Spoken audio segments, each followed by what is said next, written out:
Dunia pada hari ini berlomba-lomba untuk menjadi negara paling maju dalam teknologi digital. Kerana di sana terdapat peluang limpahan ekonomi yang sangat besar. Syarikat-syarikat gergasi teknologi hari ini merekodkan nilai modal pasaran luar biasa sebagai satu indikator peradaban manusia kini berada dalam revolusi perindustrian 4.0. Saya nak tempoh hari Malaysia diumumkan berada di tempat pertama dalam skor ketekanan 5G global. Namun hakikatnya ramai yang merungut dengan isu jaringan internet yang tidak stabil, terutama apabila dua syarikat telekomunikasi bergabung pada November 2022. Saya tidak ada kajian yang terkini, tapi bila kita baca rungutan di media sosial, ramai yang tidak puas hati dengan perkhidmatan yang diberikan. Kedua, pembangunan literasi digital sebagai persediaan sumber manusia berdaya saing. Aspek pendidikan latihan perlu dititik beratkan untuk memupuk rakyat yang celik dan mahir dalam teknologi digital. Kerajaan perlu terkehadapan untuk mengawal selia kepesatan teknologi ini berkembang. Sebagai contoh, teknologi kecerdasan buatan generatif atau generative AI semakin mudah diakses oleh orang ramai. Banyak pihak melahirkan kebimbangan terhadap generative AI ini boleh mendatang pelbagai implikasi terhadap pendidikan dan kesejahteraan awam. Ketiga, dalam aspek perlindungan data peribadi. Data yang besar bermakna merupakan tunjang kepada teknologi digital. Kerajaan perlu ingat, aspek keselamatan cyber menjadi keutamaan bagi memastikan rakyat secara sukarela terlibat dalam inisiatif data raya seperti PADU yang diperkenalkan oleh Kementerian Ekonomi.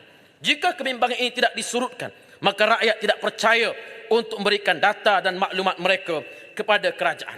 Poin yang dipertua, saya juga ingin mengingatkan, meminta kerajaan menjelaskan situasi kerugian yang diumumkan oleh Axiata Group beberapa hari lepas. Bagaimana sebuah syarikat teknologi terkemuka dan senarai awam ini berhadapan kerugian, sedangkan kita mahu melihat industri digital terus menerajui inovasi dan mencipta peluang pekerjaan. Puan yang dipertua, saya masuk semula ke topik tata kelola dan tadbir urus. Tuanku menyatakan jangan main politik. Tunggulah PRU ke-16. Kami hamba rakyat menjunjung titah perintah. Ampun tuanku beribu-ribu ampun. Sembah patik biarlah sampai kepada tuanku. Sambil ia singgah juga ke telinga rakyat. Titah tuanku, titah keramat. Lahir dari hati nurani yang mahu melihat rakyat selamat. Negara berkat, pemimpin muafakat. Ampun tuanku, yang bermain politik ialah yang terus menindas sebahagian rakyat kerana tidak mengundi mereka. Yang bermain politik ialah yang terus menerus membuat dakwaan palsu tanpa bukti dan hujah. Poin di pertua, saya bukan bercakap kosong. Saya petik kenyataan yang berhormat Tanjung Karang pada beberapa hari lepas menyatakan bahawa sokong PM baru program jualan murah boleh dilakukan. Ini adalah merupakan rasuah secara terang-terangan. Apa kaitan di antara sokong PM dengan program jualan murah?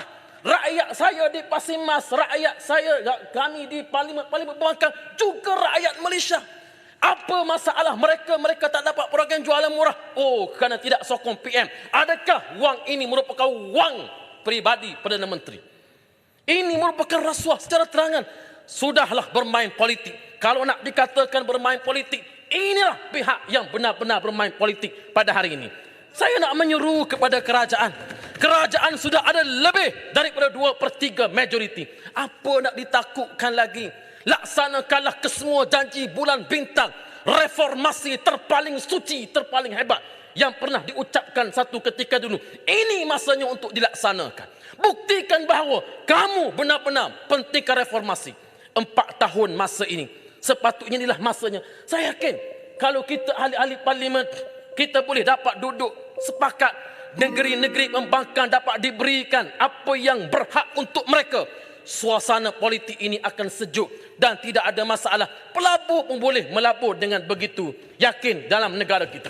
Soalnya, bila anda menyatakan anda ada 2/3 majoriti, adakah mereka sendiri tidak yakin majoritinya ada di pihak mereka? Bila mereka kata bahawa kembalikan wang yang disakau, adakah yang disakau itu merupakan rakan di sebelah dia sendiri? Puan yang dipertua, banyak lagi saya nak sampaikan. Walaupun demikian masa tidak mencukupi. Terima kasih Pasir Mas. Mohon menyokong titah ucapan. Terima kasih.